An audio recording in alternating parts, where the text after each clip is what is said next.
Welcome to the Steps to Success podcast, where we talk about career pivots and our guests take us through their journey of what they studied and what their earlier careers were and how they have moved and changed from one career to another, which may be related to what they did earlier or may be completely different.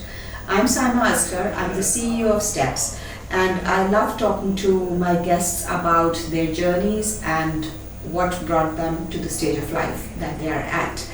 My guest today is the amazing Fariha Fatima, who's a financial wizard. Thank you for joining us, Fariha. Tell us a bit about yourself. What do you do right now and what have you studied? Thank you, Saima. Thanks for having me. It's a pleasure. Well, it's a long journey and alhamdulillah, it's been great. If I go back to my undergrad time, I went to a business institution in Pakistan. It's called IBA, Institute of Business Administration.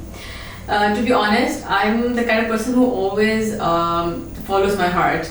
I had been actually planning to become a doctor, and when I did my A-levels, I chose biology, chemistry and physics. And I enjoyed it, to be honest. But somewhere down the line, after my A-levels, I visited a lot of universities like how children do. And in our days, obviously, there was no counseling services as such. So either we followed the path that was chosen by our parents, or some of us, alhamdulillah, have been privileged that my parents were very open. I just followed my heart. So biology was something I wanted to do because I wanted to be a doctor. But when I actually entered Pakistan and we were looking for universities, I happened to visit IBA with my cousin, and I spent an entire day over there, and I just fell in love with it.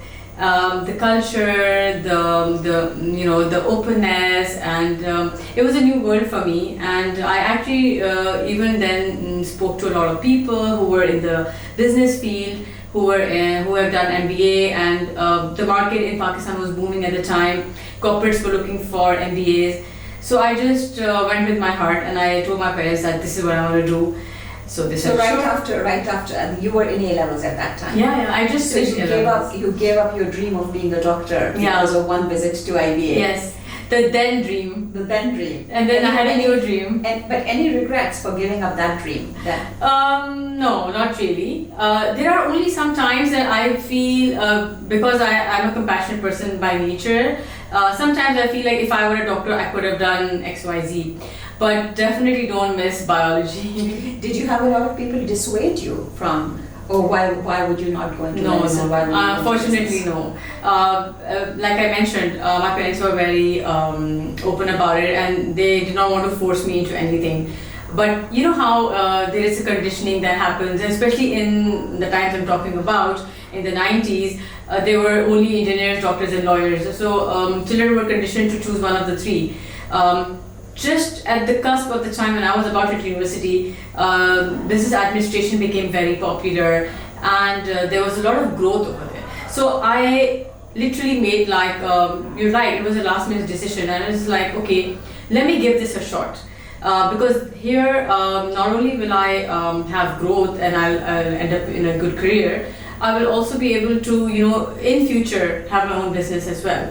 So we're not even from a business family as such, but it was just a spur of a moment discussion. So you studied the sciences, yes, and then you moved into BBA. How did so that in itself was a pivot in a way, because you had you had not been studying math or economics, yes, or any of the social sciences. How was that journey? Was it easy to move from sciences to business? Well, you are very right. It was a pivot. And it was a huge advantage for me, considering I had never done accounting, economics, or any such thing even in the basic levels. I don't want to brag, but my GPA in the first semester was 4.0, and even I was surprised. I was like, how is that possible? Because I feel when you do sciences, and I'm still a fan of sciences, I love my science, and I believe that they have helped me so much in my life, even on a daily basis. But as a student and a student of university, my mind was structured in that way to learn things the way how you learn sciences. And I believe the rigor that comes with learning science, and I encourage my kids to do the same without forcing them. It actually develops your mind in a more academic way. You learn, like just simple rigor that comes in with it. So that was a huge advantage. It let me do very well at IBA. Yes, so yes, absolutely, and that's really why I wanted to ask you that. So a lot of the times students feel that if they haven't studied economics or math, it would be difficult to do a management or a business degree. Yeah. Some universities, of course, ask for math as a prerequisite because those degrees are quantitative in nature. So there's that difference as well. You managed to get to a degree that did not require a math at A level. No, it did not. It did not. Yes, I had all the basics that I needed, and obviously, once, like I mentioned, once you have done your rigorous scientific courses or whatever it is, at the entry level of universities, a lot of them, at least in IBA, we had a test. So, like I mentioned, I had to give it a shot. I said I don't want to regret that. I did not want to give it a shot. So it has a 4-tier test program. And it was known for that, so we had and those tests were basically based in English, language, mathematics, and of course group discussions and interviews. So I think they see an overall persona, the personality, and how you are geared towards learning business rather than actually having the course knowledge, which is great. And what about after your BBA? Did you go into an MBA immediately, or did you work a bit? No, I went to an MBA immediately. Luckily, we had a program at the time which did not require you to do a work experience in the middle. It was a BBA honors program, so the entire program was BBA followed by an MBA immediately. I think a few years later, most of the universities moved to you have to have a work experience. So we were blessed that way. We went straight for the MBA. When you came into the job market, what was the biggest challenge that you faced? Well, since my career started in Pakistan, at that time maybe the challenge I can say that I faced was universities don't necessarily prep you into which industry you should go to, which is suitable for you. So what we were just following was, okay, what are the top names in pharmaceutical, top names in let's say banking, top names in FMCG, and we would just hear from our alumni about it. I'm pretty sure now universities have more structured programs, but at that time it was a challenge. People would just try everywhere, and then they would get into in an industry and they wouldn't like it. So it has to also suit you. It has to be something that you should be well aware of rather than just getting a job. You should get a job which kind of deals with your personality, the kind of person you are in terms of if it's a marketing related company or it's a pharmaceutical or if it's banking and finance for that matter. But I think it's also challenging, right, as a fresh graduate to be that choosy. You end up taking the first thing that will come your way. Because of all the competition, especially now. It's becoming even more yeah, challenging. it's true. It was also, even then, it was quite competitive. But everybody, like you said, once you graduate, you just go for anything that you get and manage. But what was your first job? Was that in banking? Yes, it was in banking. It was in Citibank, and I'm still in banking and finance. So. That's the part which I was trying to say is, yes, we start in a certain place where we get, either there should be enough counseling before or more than counseling, sort of help from universities, or maybe industries should have some kind of they do have recruitment programs, but now that I'm in emotional intelligence field and the space of mental wellness, I realized, and looking behind my career and a lot of my friends' careers, when they get their first job, people get stuck with it, and then few years down the line, it's very difficult to move. So I agree that you need to get your first job, but there has to be some support system which aligns your persona, your mental capability, your aptitude to the kind of role that you're going to get into. Absolutely, absolutely. So a lot of the coaching that I do, the career coaching that I do, that's exactly for the kind of people who feel that they're trapped in their jobs and or trapped in their roles, and they have potential to do other things but they're not really sure what, and and we work together and Yes. uncover what they can do and then help them chart that path. So what made you decide to be an emotional intelligence coach and pivot up? Well, not out of banking because Yeah. you're still in banking, but pivot within the financial industry, from the financial industry to emotions and well-being. Yeah, well, like I just mentioned, once we tread on a path, majority of us and the majority of us just stay in it, because then the inertia to get out and do your own thing or do something which you're passionate about. Of course, there's some people who are fortunate to just love what they do, and it's not like that I did not love finance and banking, but there is a point when the 9 to 5 at the same kind of job just isn't enough, and that's the time when I had my second calling. Like I mentioned, I do always try to follow my heart. So I had this calling for a while that this can't be it. This just can't be it. And alhamdulillah, my career is good. It's grown. It's been going. I have shifted geographies. Now I'm in the UAE, and like we all know, UAE has the best life you can imagine. Alhamdulillah. But there was this calling that this can't be it. I need to work on myself from an emotional perspective.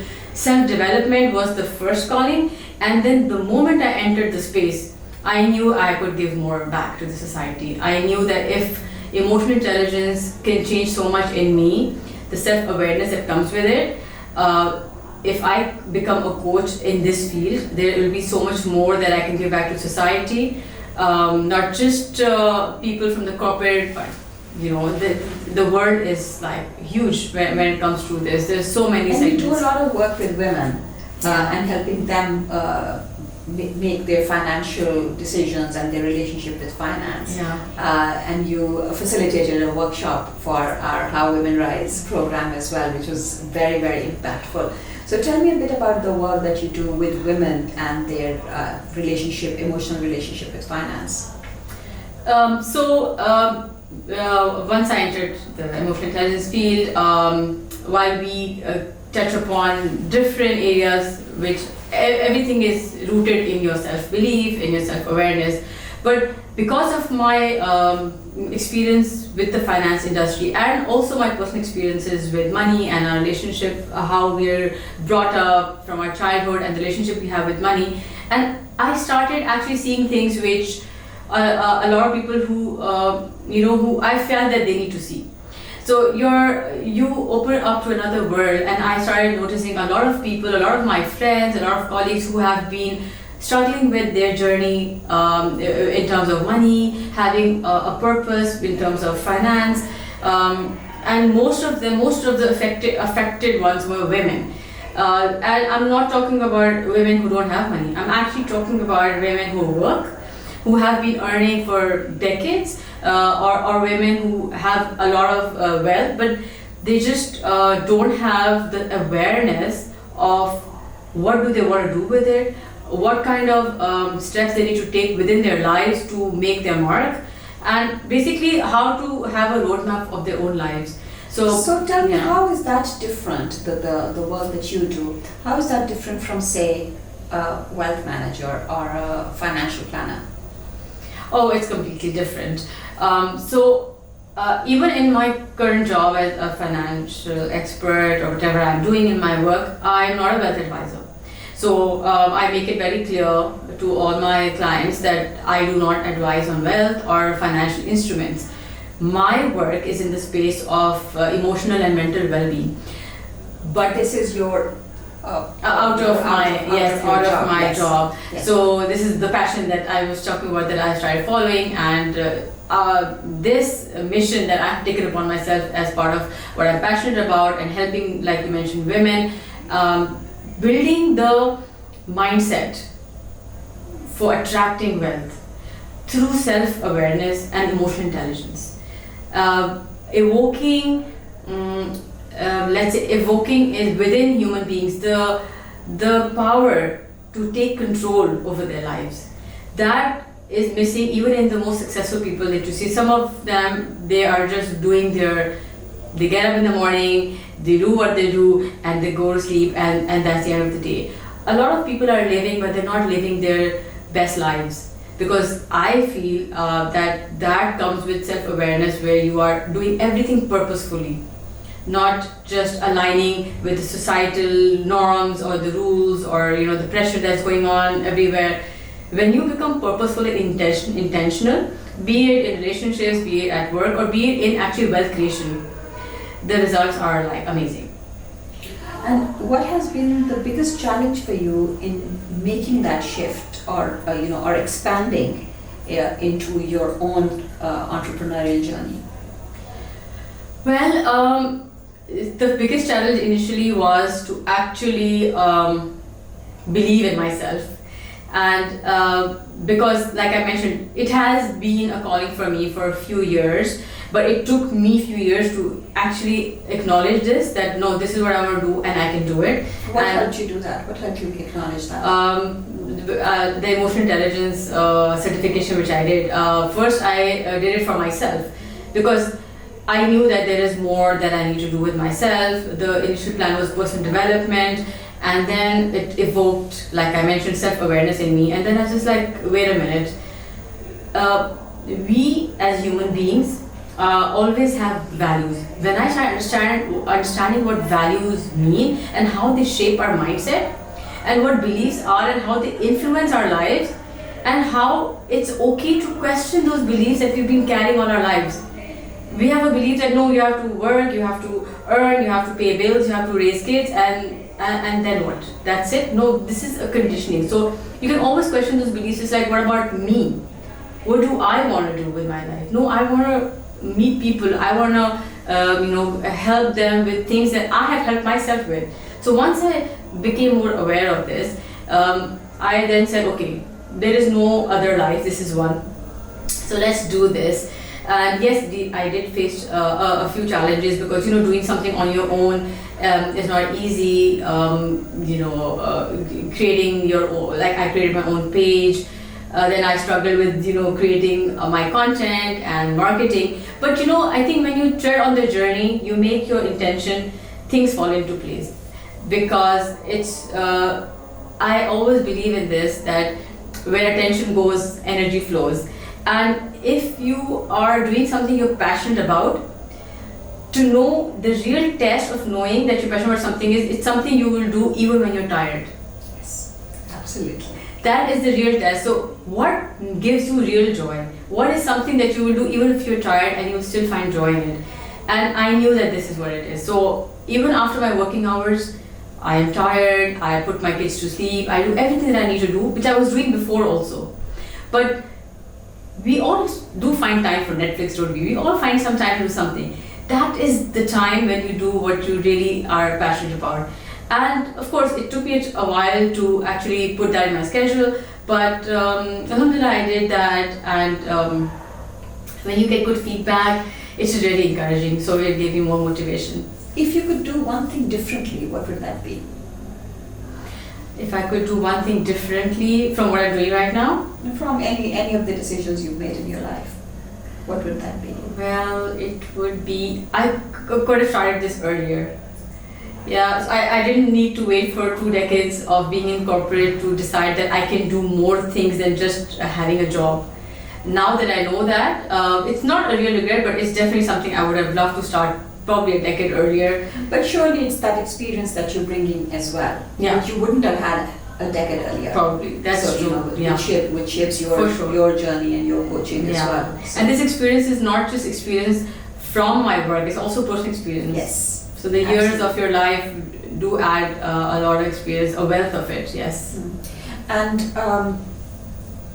any advice that you would give to the younger people entering the job market now?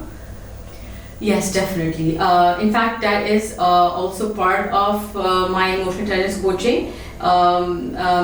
to prepare the mindset of young, children, teenagers, on knowing exactly what they want, and that there is no harm in taking advice from your parents, from your uncles, aunts, from people around, is perfectly fine, and that should be part of the process. But thinking of your values and how what you want to do in future aligns with your values adds a huge amount of advantage to what you want to do, and that comes from emotional intelligence. Do you work a lot with teenagers to help them define their values? Yes, I do. I have had a few, summer camps, winter camps with a bunch of teenagers. I've done solos as well. It was initially I was a bit nervous if I will be able to, coach teenagers, and I have to tell you, they are more receptive than adults. I think it's a matter of age. So when you're young and you have that tender mindset, it's very easy to evoke such kind of awareness in them. I have coached a teenager for almost 2 months. In fact, his parents actually reached out to me and they said we want him to learn about emotional intelligence. Very few parents even know that this is something they should learn. And his parents were very forward-looking, and they said schools don't teach this. We want you to sort of. So it was. How did was he happy to come and do this? So I was a bit nervous because his parents had approached me, so I was not sure whether he would be happy to come. But he was very happy, and I have his testimonial on my page. And it took us a couple of sessions to warm up because he was 15 years old. He is 15 years old, and a very bright kid, I must say. And every time we would talk about what did you feel, what are your patterns, because emotional is something, it always starts from noticing your own patterns. And for a child of that age to do that, it was amazing. And that's what gave me the motivation to do a group session. Then I did a group session with a bunch of kids, including my own kids, because my kids are also pre-teens and teens. And they all loved it. I mean, and we do fun exercises. We talk about how would you say how you felt. Everybody would name feelings, labeling of emotions. These things, most of us, I mean, at 40s also don't know. Oh, yeah, what absolutely. Are you feeling? Are you feeling angry, irritated, frustrated? There are numerous labels you can put which actually change the way you feel. Are you planning a spring camp? Yes, of course. Yes. I did a winter as well because usually kids are so busy and their regular activity during school days. So I try to look for the holiday season to do camps with children. Watch this space for your spring teenage emotional intelligence camp, and we'll definitely be looking out for it as well. Thank you. Anything else that you do with teenagers or with women, or what about men? Do you work with men as well, or is it only with women and teenagers? So I've not restricted myself to women, but I haven't yet, as such, had a client or men as such looking for coaching. But I mean, there is no restrictions. But because of obviously women hang out with women, so I end up having more workshops with women, and because I've had a lot of friends in the corporate who reach out to me, and so many of my friends have reached out to me just to see how I can help them. And so I mean, I'm honestly more than happy to work with. So what's the most women, typical way that you could help women who are looking at their relationship with money? Do women even know that they're looking at their relationship with money? Yeah, I know that's the starting point. That usually is the challenge, to bring that awareness in them that what is the relationship with money. But it's the moment you open that box, it's very easy for them to see everything. But they just say, oh yeah, this is what I do. Now I know why I spend like this. Now I know when I'm upset what I do with my money, or I don't know where my money goes. It's not just about spending more. There is no harm in spending more. It's just about purposeful spending or purposeful saving. Or in some cases, it's not even that. In some cases, just about having boundaries. People don't or did not even realize, a lot of them till I spoke to them, that there are something called financial boundaries as well. And it's a whole separate world of understanding when you talk about relationship with money. And actually it starts from childhood. So all our financial behavior is not just about numbers, about how much you make, how much you spend. A lot of it is patterns which you are the first person who needs to notice. How am I feeling when I spend? Am I scared to look at my bank statements? Do I want to see the SMS when I spend? Why? What's the anxiety about? What is the fear? And it's all rooted in some belief that we have been carrying, right? And in some cases it's childhood, some cases it's past experiences, in some cases it's watching your peers, deal with money a certain way, and you certainly, grab that belief and stick with it. What about people who don't get anxiety spending money and they actually end up overspending? That's a separate kind of problem. Who are reckless with that's a separate kind of problem. So when I say some people who are anxious or fearful, that comes from a different place. Maybe they have a fear of scarcity. When it is a different type of issue which you mentioned, being reckless, that means in their belief system, they don't believe that there's a future that they have to worry about. Right? Maybe they have not, maybe their conditioning has been that we will see what happens in the future. We will see. So those people usually end up being very surprised when, God forbid, some calamity hits or things don't go their way. Life doesn't always stay the same. So in both cases, both are extreme cases, of course. And there are other cases also where there are people who just believe that they earn and they spend and that's it, it's a zero-sum game. There is no right and wrong, honestly, but some beliefs which don't serve us anymore, which can have a likelihood of impacting us negatively, where we as humans do not want to be in a situation where, God forbid, we have to take loans or ask people for money. That awareness has to come. So whatever it is that works for somebody, like I said, we don't advise. We ask them questions. What do you believe about money? Do you think it's going to last you forever? Are you going to be okay with asking for money? Are you okay with spending your life in a certain way?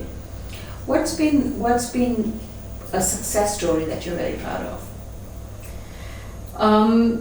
Well, I have had a client.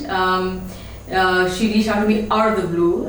She has worked in many multinational companies before, and I was very honored to do emotional intelligence coaching with her. And her main purpose was to actually build a foundation for herself. She had just become a single mother, and she wanted to understand how she can bring herself to understanding that she is the only one now who has to create wealth for herself and her son, and she was looking after her parents who were also aging. So it was rather complex with a lot of family and a lot of factors related to her work as well. So it was more of a dual coaching where I wanted to kind of ask her to delve into what part does she want to work with. So there was some part related to her corporate also. Because of all of this emotional chaos that was there, she wasn't able to focus on either. Neither was she able to create the wealth part which she wanted to do. And she was doing very well financially. She was in a multinational company. And then there was this part which she felt like she was a single mother and the responsibility for parents is also on her. So I think during our coaching sessions, we sort of untangled all the pieces. And alhamdulillah, after we started working on her corporate part first, because that was weighing her down. You cannot. That was also more tangible, right? More tangible, more workable. Easy means that all you do is think of what you want to do, because the financial journey was her goal. Corporate was the means to that journey.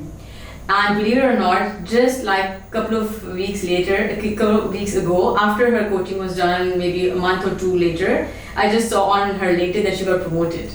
Yeah. And I reached out to her and said, I'm so happy for you. And that was actually a moment where I might have contributed to maybe like a 1 or 2% in her journey. But sometimes all you need is somebody to show you a perspective which you haven't seen, or just ask you questions which bring clarity to you. It was all a matter of clarity. The moment you have clarity, you can see the doors which you were not able to see before. She actually got promoted to a director level. You can imagine the confidence she's got now. So now, getting that mindset of what I want to do and all, it becomes easier because you are capable. Absolutely. Any final thoughts, Fariha, for our viewers?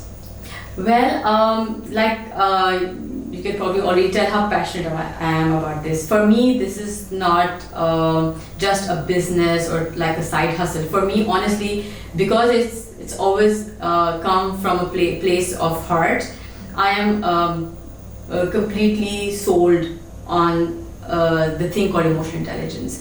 And why? Because it just makes you live your best life. And I think we all deserve that.